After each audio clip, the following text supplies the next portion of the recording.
Evening snacks తినడానికి ఏం prepare చేయాలని ఆలోచిస్తున్నారా? అయితే ఈరోజు మీకు పర్ఫెక్ట్ అండ్ హెల్తీ సొల్యూషన్ చెప్తా. హలో అందరికీ!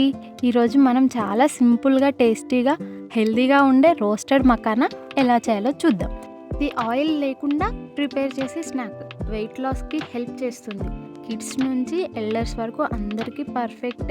స్పెషల్ ఏంటి అంటే ముందుగా డ్రై రోస్ట్ చేసి లాస్ట్‌లో ఘీ యాడ్ చేసుకుంటాం. సో టేస్ట్ కూడా సూపర్ ఉంటుంది. ముందుగా ప్యాన్‌ని లో ఫ్లేమ్‌లో ఉంచి హీట్ చేసుకోవాలి. లేకపోతే మకానా అనేది మాడిపోతుంది. ఇప్పుడు మకానాని డైరెక్ట్‌గా ప్యాన్‌లో వేసుకొని డ్రై రోస్ట్ చేసుకుందాం. ఇప్పుడే ఘీ ఆర్ ఆయిల్ యాడ్ చేయకండి. కంటిన్యూస్‌గా కలుపుతూనే ఉండాలి.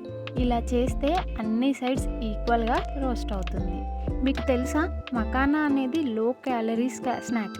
వెయిట్ లాస్‌కి చాలా యూస్‌ఫుల్ ఉంటుంది. ప్రోటీన్ ఉంటుంది కాబట్టి బాడీకి ఎనర్జీ ఇస్తుంది. కాల్షియం ఎక్కువ ఉంది కాబట్టి బోన్స్‌ని స్ట్రాంగ్‌గా చేస్తుంది. కిడ్స్‌కి చాలా మంచి స్నాక్ అని చెప్పొచ్చు.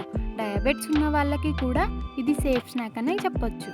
ఇలా 5-10 మినిట్స్ వరకు లో ఫ్లేమ్‌లో రోస్ట్ చేయాలి. అప్పుడే మకానా క్రిస్పీగా మారుతుంది. ఇప్పుడు కొంచెం ఘీ యాడ్ చేసుకుందాం.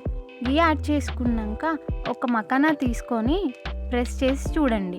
ఈజీగా బ్రేక్ అయితే పర్ఫెక్ట్గా రోస్ట్ అయిందని అర్థం. ఇప్పుడు స్టవ్ ఆఫ్ చేసి తర్వాతకి సాల్ట్ అండ్ పెప్పర్ లేదా మసాలా అండ్ కారం యాడ్ చేసి బాగా మిక్స్ చేయాలి. మీ టేస్ట్కి తగ్గట్టు అడ్జస్ట్ చేసుకోండి. 2 మినిట్స్ కూల్ అవ్వడానికి పక్కకు తీసుకోండి. ఇప్పుడు మన crispy and roast makhana ready అయిపోయినట్టే. హెల్తీగా ఉండాలి అంటే ఇలా సింపుల్ స్నాక్ని డైట్లో యాడ్ చేసుకోండి. ట్రై చేసి ఎలా ఉందో మీ ఫీడ్బ్యాక్ చెప్పండి.